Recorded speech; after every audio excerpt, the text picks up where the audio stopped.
जिस तरह स्केयरक्रो अक्सर क्रॉप्स फील्ड को नुकसान पहुंचाने वाले चरिंद परिंद को धोखा देकर भगाने में इस्तेमाल होता है, बिल्कुल इसी तरह कुछ रिवर साइट्स पर इंसानों को फिशिंग से रोकने के लिए एक केमिकल प्रैंक किया जाता है, जिसमें एक कॉशन साइन होता है कि no fishing in this area because heavy amount of DHMO is present over here. अब सवाल यह पैदा होता है कि यह DHMO है क्या, और क्या वाकई यह बहुत नुकसानदेह है? DHMO दर हकीकत अब्रीविएशन है डाई हाइड्रोजन मोनोऑक्साइड का, जिसका केमिकल फॉर्मूला है H2O। Wait a moment, H2O मतलब हम सबका जाना पहचाना पानी यानी वाटर। भाई वाह, मतलब एक कमाल का तरीका है एक्वाटिक लाइफ को महफूज रखने का। अब आइए जरा इस H2O की केमिस्ट्री को समझते हैं, जिसको केमिकली हम डाई हाइड्रोजन मोनोऑक्साइड कहते हैं। Di hydrogen means 2 hydrogen atoms and monoxide means 1 oxygen atom. क्योंकि इस कॉम्पोजिशन में 2 हाइड्रोजन एटम्स हैं एंड 1 ऑक्सीजन एटम इन्वॉल्व है, इसलिए इसका chemical name di hydrogen monoxide पड़ा। पर एक बात जो आपने याद रखनी है वो ये कि H2O सिर्फ लिक्विड स्टेट में वाटर कहलाता है, क्योंकि इसकी 2 और फिजिकल स्टेट्स भी हैं, जिनमें शामिल है आइस एज सॉलिड स्टेट और स्टीम एज गैस स्टेट।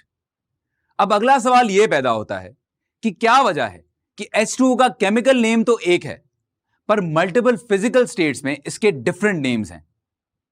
इस सवाल का जवाब छुपा है अरेंजमेंट ऑफ पार्टिकल्स में, जिनका डायरेक्टली ताल्लुक है इंटरमोलेक्युलर फोर्सेस ऑफ अट्रैक्शन से, यानी ऐसी कशिश जो पार्टिकल्स के दरमियान पाई जाए और उन्हें एक दूसरे से जुड़े रखने में मदद फराहम करे।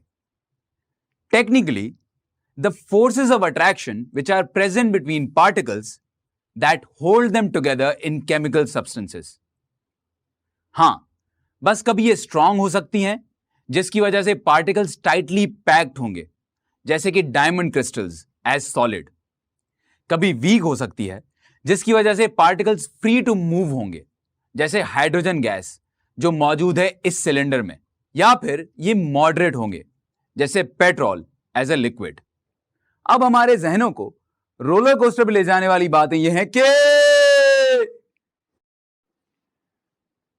जिन इंटरमोलेक्युलर फोर्सेस की वजह से मुख्तलिफ स्टेट्स ऑफ मैटर एग्जिस्ट करते हैं, जो अपनी कुव्वत तब्दील करते ही पार्टिकल्स की तरतीब ही तब्दील कर देती हैं, और जिन्हीं की वजह से फिजिकल प्रॉपर्टीज ऑफ मैटर यानी मादे की जाहिरी खुसूसियात भी रद्दोबदल का शिकार हो जाती हैं, जैसे कि हनी ज्यादा गाढ़ा यानी विस्कस होता है वाटर से।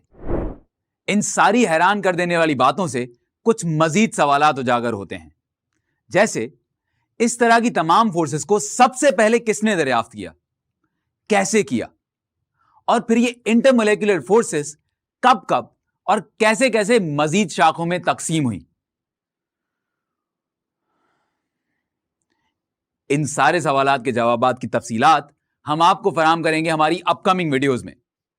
जब तक के लिए अपने जहनों की केमिकल एक्टिविटीज को जारी रखिए।